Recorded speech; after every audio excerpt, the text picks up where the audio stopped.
My name is Goel and I work with Accent Corporation as a quant analyst. This lightning talk won't be one way. I would urge you all to make the best efforts in participating and making it interactive. So let's get started. Here's my first question to you all. What comes to your mind when you look at this picture? Not interested. Hiding, closed, suffocation. Maybe two persons with their faces hidden with a brown paper bag, facing each other, trying to interact or something. Cannot communicate? Yeah.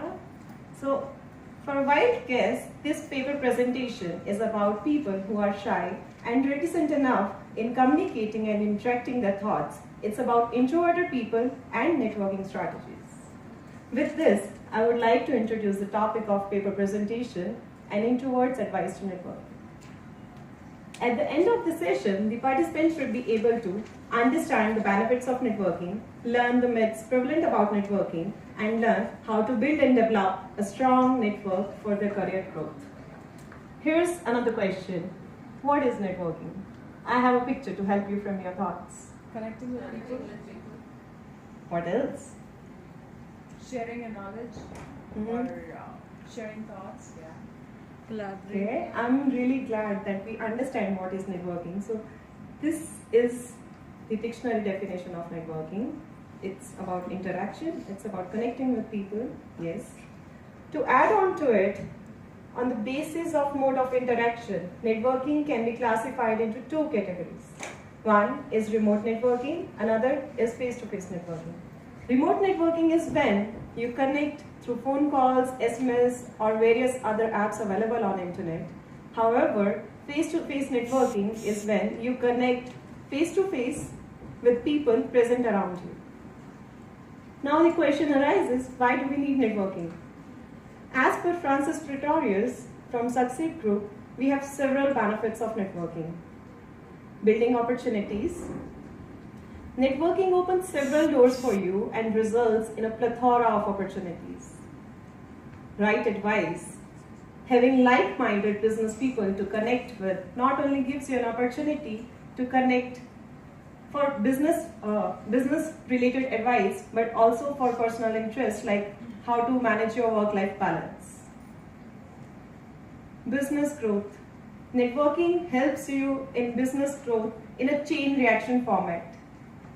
For example, suppose one person goes to a networking event and talks to 3 people there about his or her new business idea. And these 3 people further know 3 more people each. And these 9 people know 3 more people each, and so on and so forth. Now just think how in a couple of days your business idea is just spread out. So it helps in business growth in a chain reaction format. Self-branding. Being visible and getting noticed is a massive advantage. So networking not only helps in business growth, but also in self-branding in same chain reaction format.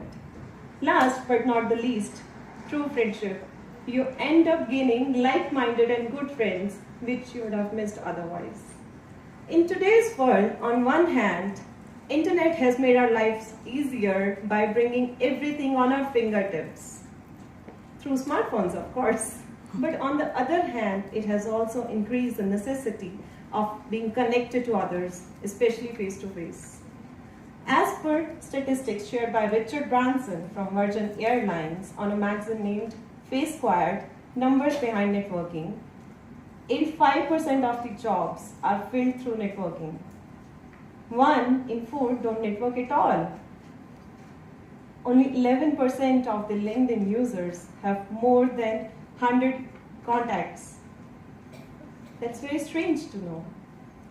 Delving deep down into these statistics, into the reason behind these statistics, the research further shows that non-verbal communication plays a great role in networking, which requires face-to-face interaction. I have a picture for you.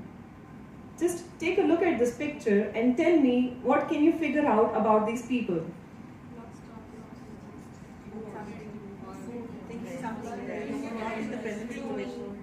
Bored, lost, thinking about something else, not present at the moment.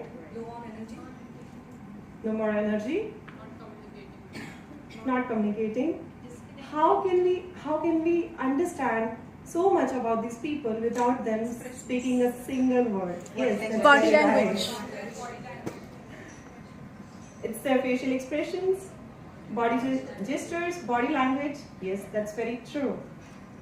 So non-verbal communication is not about what you say, but how you say it.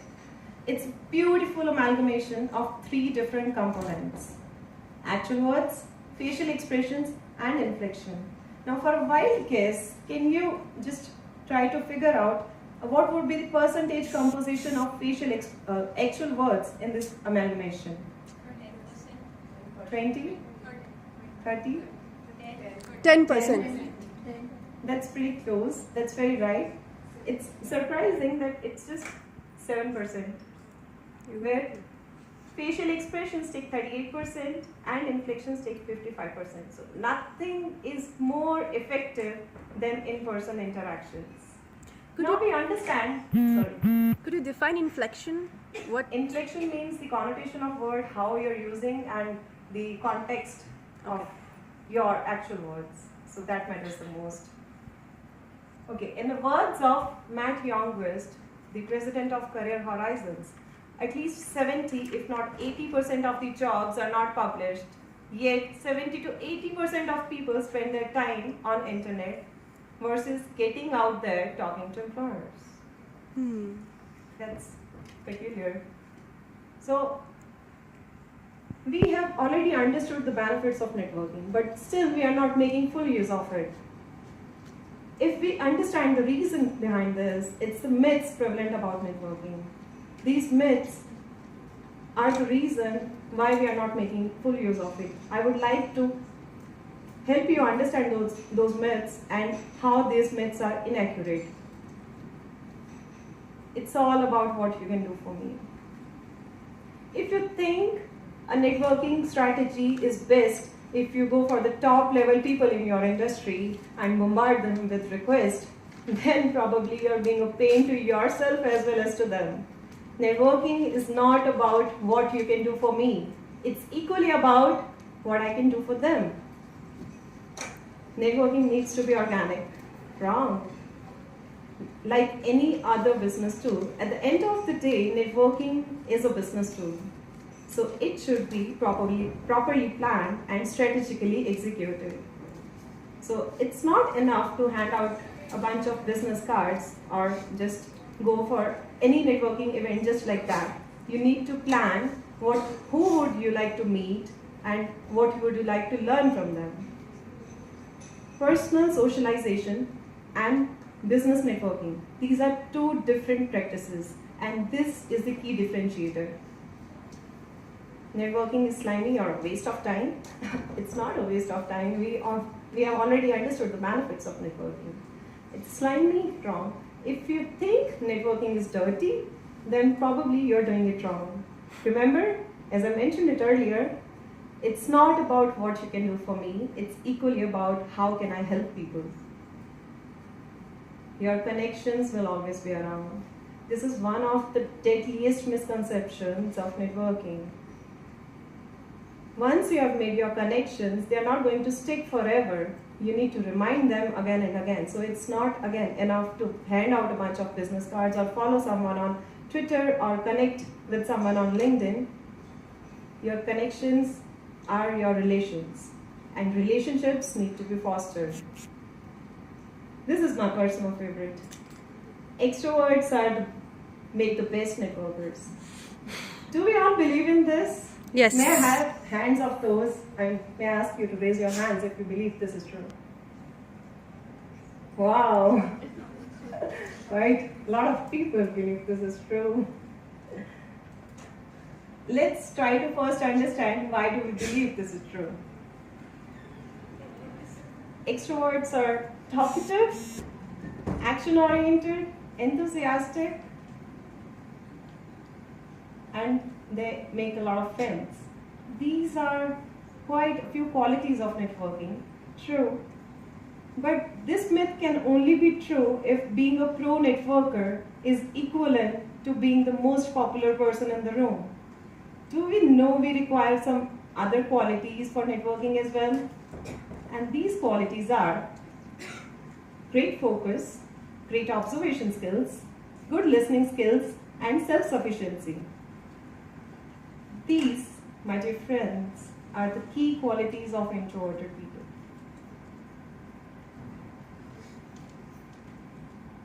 As per Harvard Business Review, as mentioned in Harvard Business Review about CEO Genome Project, conducted by researchers from GH Smart, a Chicago-based consultancy, researchers spent years analyzing the personality of 2,000 CEOs. And they came out with a conclusion that most of the successful ones were introverts. This flies in the face of image we have of a typical charismatic, extrovert and confident leader. Now, may I ask you a few names of leaders, introvert leaders we had in history? Do you know introvert leaders? Mark Zuckerberg? Right, Mark Zuckerberg. Sorry? No. Okay, I'll give you some hints. Bill Gates, right? So these are the most prominent leaders we had in history. Right. And other than that, yes, Bill Gates, Mark Zuckerberg, Hillary Clinton, a couple of more names. So networking is imperative to leadership. So if you're a great leader, you're good at networking. You're supposed to be good at networking. So networking is not just limited to extroverts. It's equally for introverts as well. Now we have understood the benefits of networking, myths prevalent about networking. Let's move on to some tools which could come handy to you. Start with where you already are. Even if you are an introvert, you would be knowing a couple of people well in your life. This could be your friends, relatives, could be anyone. Start with those couple of people. Try to understand who among them are pro at networking or maybe active networkers. Get some tips from them and try to attend an event with any of your friends who's an active networker to see them in action. If you're just starting to network, then your friends, family and relatives are the best ones. Even if they are not connected to your professional goals, you need to strengthen your bonds which you already have. Master the law of reciprocity.